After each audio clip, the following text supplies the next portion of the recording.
Good day to all. Learners Not is an online platform to encourage all the students in your education. I am Jinsi, your biology teacher. Today we are going to discuss about osmosis. Before going to osmosis, we have to know what is diffusion. So, what is diffusion? You might have familiar that if you are spraying a perfume in a corner of your room, and after some time you might have feel that smell. How is it happen? You are only spraying that particle in a particular corner, right? That is because of the diffusion. That is, the molecule will diffuse from a region of higher concentration to a region of lower concentration. So we can also say this as the particle movement across the concentration gradient. So the term gradient is new, right? Gradient is nothing but it is only the change in concentration. That is, one side will be of higher concentration and the other side will be of lower concentration. So how long does this diffusion taking place? Is it always moving like that? No. This will move until the particle distribution reaches at an equilibrium condition. That is, the concentration of particle in one region and the other region and the whole of the region should be equally distributed. Okay, here that I am given an example that I am adding a food color in the water. So in the first beaker, you can see that I am just dropping a single drop into this medium. After that, you can see that it is diffusing at a smaller area, and little bit after you can see it is again diffusing until when? Until it reaches the equilibrium, that is until the particle disperse evenly throughout the medium. And now you understand what is diffusion, right? Next, we are going to learn what is osmosis. Actually, this diffusion and osmosis sounds the same, but only one difference is there. Do you know? What is that? That is the semi-permeable membrane. So, you might have seen that if you have put a resin in water, after some time the resins may swell up. Do you ever think why is it happen? Yes or no? That is because that when we are put a resin in the water, the concentration of water in the resin will be very low, very low. After some time, the water, again one more thing is there, the concentration of water is very high in the medium. So this water molecule will enter into this resin. So many of water molecule enter. After some time we can see the swollen resin. Is it clear? So that's about the resins in water. This is what osmosis is. Here the resin covering is acting as the semi-permeable membrane. So what is that semi-permeable membrane? You might confuse, right? Semi-permeable membrane is nothing but a porous membrane. As it has some pores, it will allow the passage of molecules through it. You can see here the movement of particles from a region of higher concentration to a region of lower concentration through a semi-permeable membrane is what is called the osmosis. And here I have given a demonstration. Here in the first beaker, I have taken a semi-permeable membrane and a beaker that I am partitioned. In one area, I have filled a lot of solute particle. It may be the sugar particle or it can be the salt particle, whatever it is. Okay, and here the amount of solute particle is very low. You can see here there is only one molecule of solute is here and here there is 4. So obviously there will occur a concentration gradient. Then what will happen? The water molecule will move from a region of higher concentration. Here is the region where higher concentration of water is. So the water will move from a region of higher concentration to a region of lower concentration until the particle, the water molecule is evenly distributed. That is what illustrated here. The water molecule had moved until the concentration of water is equally distributed. Is it clear? This is actually what is the osmosis. That is, osmosis is the movement of particles from a region of higher concentration to a region of lower concentration through a semi-permeable membrane. And now we are going to learn about some effect of the blood cell in different solutions. Now you will be confused. What is the different solutions, right? The first solution is the hypertonic solution. So what is hypertonic solution? What is hyper? Hyper means higher, right? So something is higher in somewhere. So let's look at that. Here the cell have, here there are lot of cells. That cells are filled with enormous amount of water, and in the surrounding we have given high concentration of salt water. That means in the outside region, water concentration is very low and water concentration is very high inside of the cell. Then what will happen? As I already said, the water will move from the cell to the surrounding, as surrounding have lack of water. Okay, so as the continuous flowing of water, what will happen? That cell will shrink. That is because the water loss. That is when we put that blood cells in a hypertonic solution. Is it clear? That is, if the surrounding medium have lower concentration of water, the water from the cell will move apart from that, and then the cell will shrink. Understand?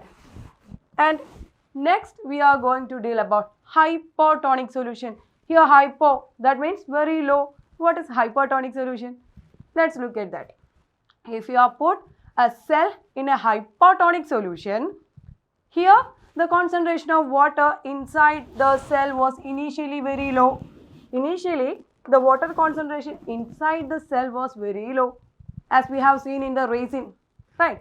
And the outside environment have high amount of water. Then what will happen? The water will move inside to the cell, and then what happened? We have seen in case of resins, right? The cell will swell and burst. That is what here indicated. So hypotonic solution means the water concentration inside the cell is very low and outside the cell is very high. So the water will move from the surrounding to the cell, and the cell will swell and at last it will burst. That is about the hypotonic solution. And one more is there, isotonic solution. In this case, water concentration inside the cell and outside the environment is equal. So if a molecule of water goes here, another molecule of water enter here. It is in an equilibrium condition. So the cell shape will remains the same. That's about the isotonic solution. Now let's look some of the examples of osmosis that we usually see in our daily life. You might have familiar with this finger, right? If you are taking a long time for your bathing, after sometimes your fingers may wrinkle. You might have think, what is happening in my hand, right? That is because of osmosis. Here your skin will act as the semi-permeable membrane. So the water will enter into your skin, that means in your finger, and the finger will swell. That is why it is seeing like a wrinkle. Understand? Next is the root hair. How the plants are getting the water? You might have heard that the water will be absorbed from the soil. How this absorption is occurring? The water concentration in the soil is very high. As we usually watering the soil, the water concentration will be very high in the soil. So, and compared to the root hairs, so the water concentration will be very low in the root hair. So the water from the soil will enter into the root. Okay, and then this will transport it to other cell, and then next, and then next, and it will reaches to the plant. That is what is called the root hairs in water uptake. That is, the water will be taken by the root as the concentration of water is very low in the root. And this one you will be done once in your life, right? That is, we will gargle if you are feeling a sore throat, right? Why? If we are gargling with a salt water, we are holding it here, right? Then what happens is that from your swellings, the water will come outside. Understand? If you are gargling, what happens is that the water molecules from the swelling will come outside because we are gargling with high salt concentrated water. So here when we are gargling, that water is very much less in water content. It is actually very much higher in the solute content. So the water from the swelling will come out to the external salt water, and then the swelling in the throat will shrink. That is why we are using the salt water for gargling when we feel a sore throat. So I believe you understand what is an osmosis and how is it happening, and you also understand about the diffusion, right?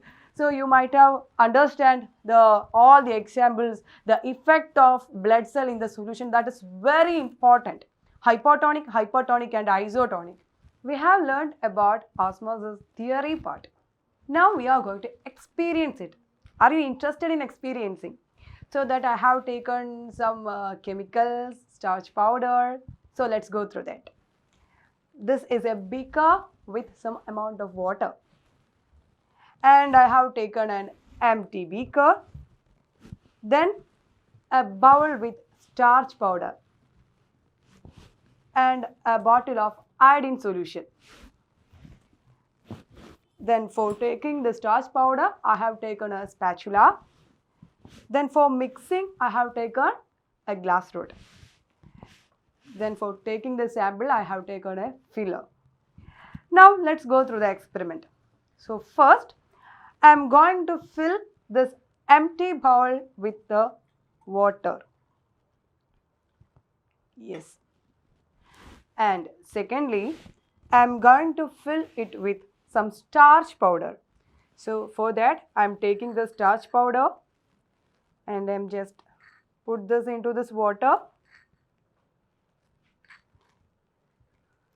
This is so interesting, right? And now I am going to mix it. And I have evenly mixed that. Yes, the color of the transparent water changes to the white color. Then next I am taking a polythene cover. This polythene cover, you might think what this polythene cover can do, right? Actually, this polythene cover will act as a semi-permeable membrane. This is actually a porous substance. So for understanding the experiment, we are going to add some amount of iodine solution into the polythene cover. So I am taking the filler and then fill drop by drop of iodine solution into this polythene cover.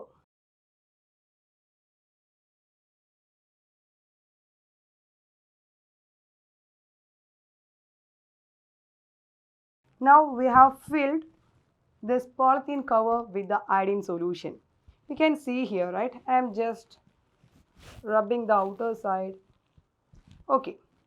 Now this polythene bag with iodine solution is going to dip in the starch water. So let's see what will happen. Are you interested to observe what will happen? Right, I am also excited to see what will happen.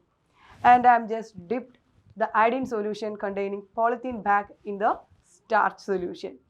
So we have to wait for 15 minutes to get the result. So let's wait. So after 15 minutes, you can see like this.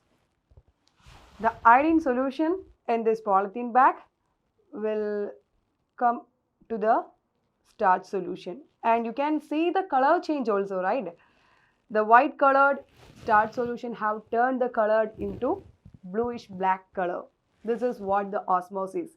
So the iodine concentration was very high inside this polythene bag, right? And when we dip in the starch solution, after waiting for 15 minutes, we have seen that the iodine have come out of this polythene cover and get mixed with the starch solution. And this color got changed. Here you can see a dark purplish color, right? Why is it so? This is nothing but I have kept this beaker for almost 4 hours. And here is a beaker that I have kept only for 30 minutes. I hope you can identify the difference between both the colors, right? As the biological process is very much slow, the huge different color you can see here. So that's about osmosis. Dear students, I hope you all have understand what we have taken today in this video. Learners not believe in learning concepts through learn by doing method. And we have a lot of experiments, a lot of activities that are related to your topics. So keep on watching.